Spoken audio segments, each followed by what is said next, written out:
Arthritis, a term we often hear, but do we truly understand its impact?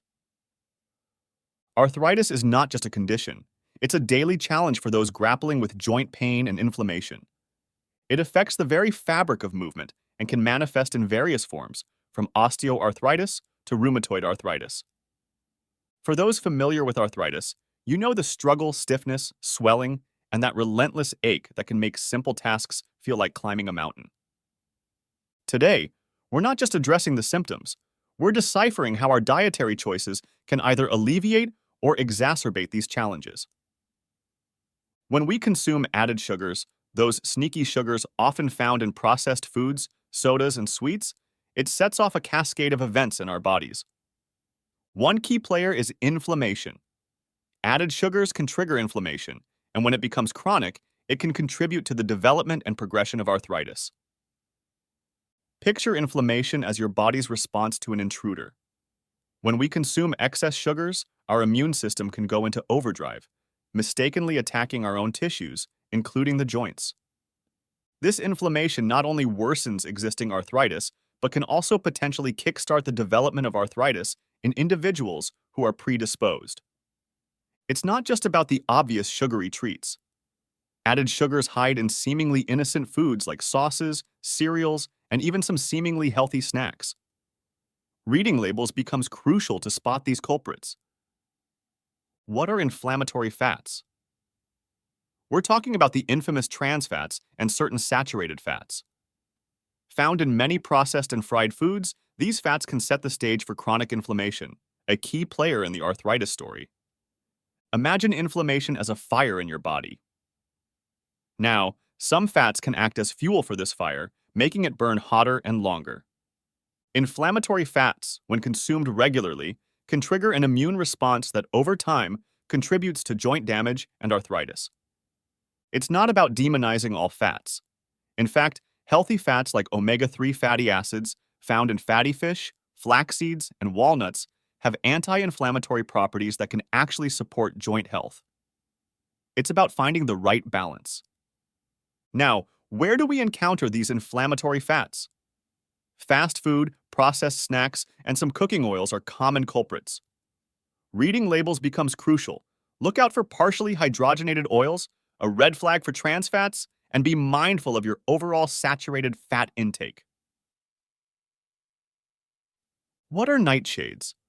We're talking about a family of plants that includes tomatoes, peppers, eggplants, and potatoes, among others. While they might be staples in many diets, some individuals may experience sensitivity to certain compounds found in these veggies. Now, the key players here are alkaloids, natural chemicals present in nightshades. For some people, these compounds can potentially trigger an immune response, leading to inflammation and exacerbating arthritis symptoms. But here's the intriguing part. Not everyone reacts the same way. Some individuals may consume nightshades without any issues, while others might notice an increase in joint pain and stiffness. So, where do we find nightshades? Think about that tomato sauce on your pasta, the bell peppers in your salad, or the mashed potatoes on your plate. They're versatile, but for those sensitive to nightshades, moderation or avoidance might be the key. What are purines? They're natural compounds found in various foods, especially in some meats, seafood, and even certain vegetables. When we consume these foods, our bodies break down purines, leading to the formation of uric acid.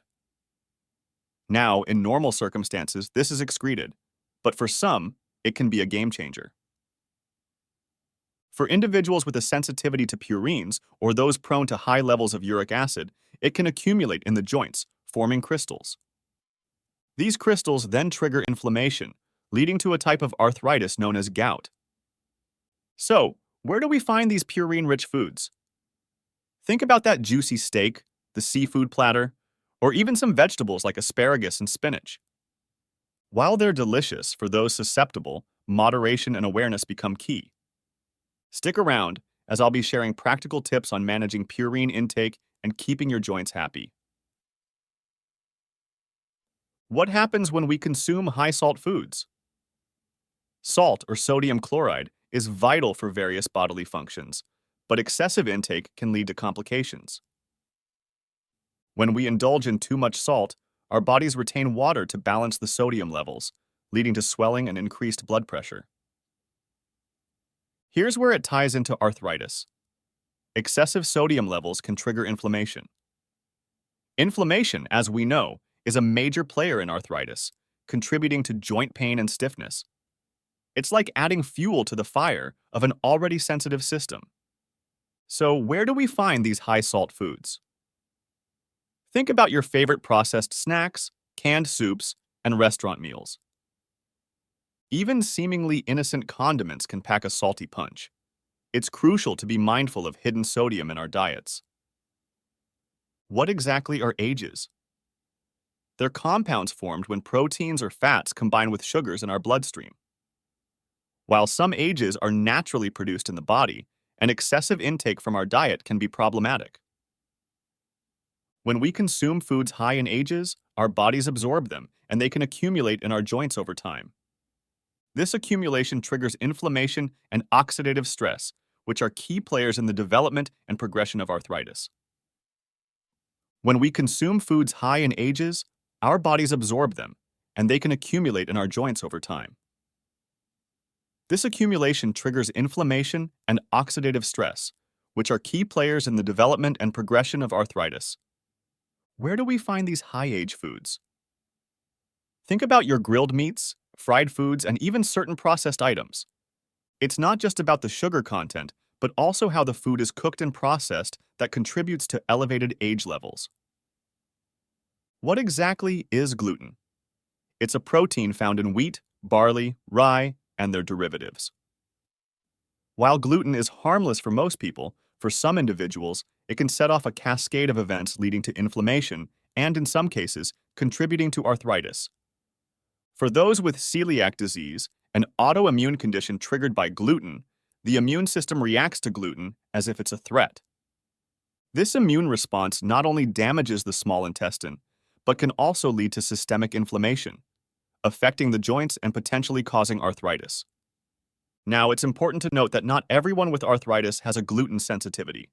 However, for those who do, eliminating gluten from their diet might lead to a significant improvement in joint symptoms. Where do we find gluten? Think about your everyday bread, pasta, cereals, and even certain sauces.